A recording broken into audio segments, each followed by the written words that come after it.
인테리어는 내장 인테리어 순서, 인테리어 순서가 상당히 중요합니다. 만약에 순서가 어긋나면 공사비도 많이 들어가고 나중에 하자가 발생합니다.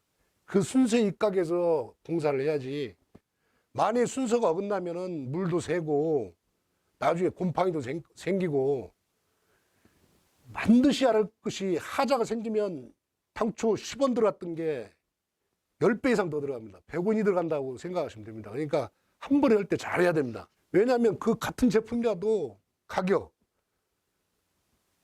그 여러 가지 차이가 나고, 그러니 건축주가 모르면 처음에는 보기 좋은데 세월이 지나면 다 뜯어내야 되고 하자가 발생하는 겁니다. 그러니까 제품부터 그런 걸 제가 차근차근 설명할 테니까, 특히 건물주가 알아야 할 것은 반드시 명심해야 됩니다. 그다음에 창호, 방수, 미장이 있습니다. 여기서 내장 인테리어의 가장 중요한 것은 이 세 군데로 크게 나눠집니다. 방바닥 공사, 내장 공사, 천장 공사. 마감재는 이렇게 선택하시고, 여기서 또 할 것이, 철거 후에 가장 먼저 할 것이 문틀을 실주고 발주합니다. 이 실주하고 발주는 목재상에서 주로 발주를 합니다. 거기 목재상에 가면은 직접 현장에 나와서 1층에서 색깔과 디자인을 고르면, 그때 그 문틀 색상이 인테리어 초석과 같습니다. 그 문틀 색상으로 전체 인테리어 색상이 다 결정이 될 수가 있습니다. 그러니까 문틀 색상 고를 때 상당히 신중을 기해야 됩니다. 여기서 중요한 게 건물주가 반드시 알아야 할 게 이제 설명해 드렸습니다.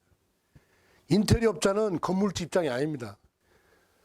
만약에 건물주가 너무 모른다면 아마 이리저리 끌려다닐 겁니다. 틀림없이. 특히 뭐가 문제되냐면, 이 마감재라는 게 이 가격 편차나 품질 차이가 상당히 심합니다. 특히 이제 친환경 마감재를 해야 되는 게 중요한 게, 아이들 중에 아토피가 있는 가정에서는 친환경이 상당히 중요합니다. 그 다음에 이제 두 번째 중요한 게 뭐냐면 ABS 도어입니다. 이게. 그러니까 문짝 왁구가 보통 들어가는 게 방문, 화장실 틈을 해서 꽤 들어갑니다. 방 같은 건 문제가 없는데, 특히 이 화장실은 반드시 ABS 제품을 써야 됩니다.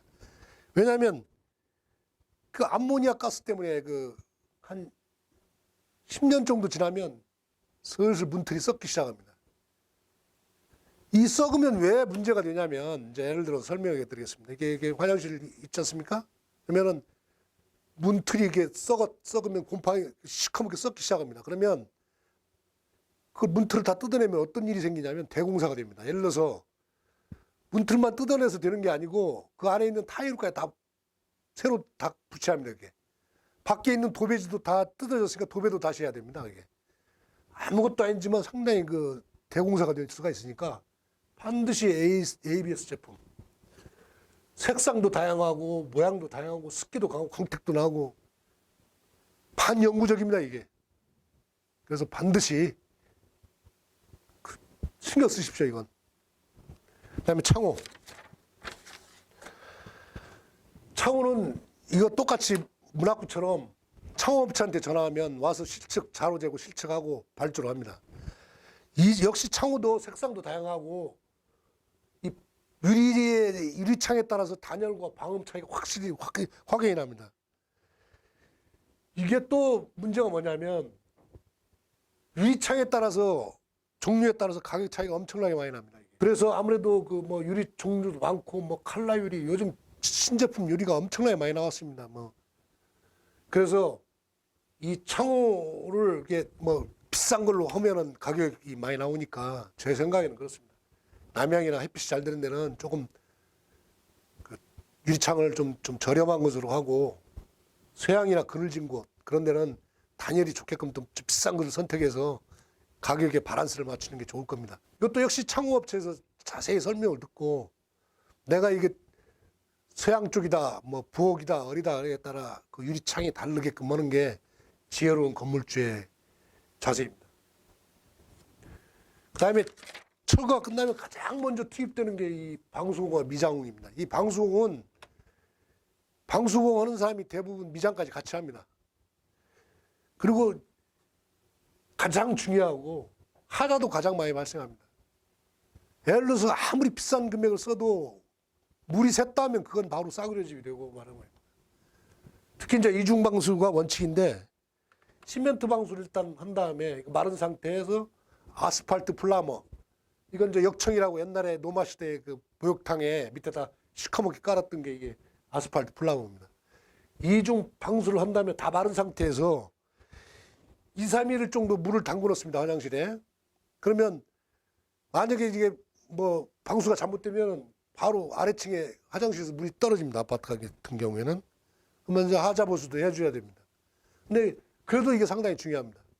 나중에 자변기, 소변기 다 설치한 다음에 자변기하고 좀 세면기 설치한 다음에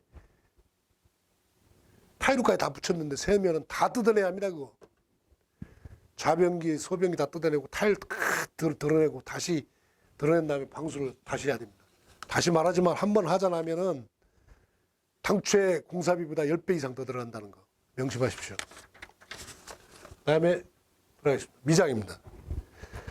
미장은 뭐냐면 이제 문틀이 이제 방수 끝날 쯤이면은 문틀이나 청문틀이 납품이 됩니다.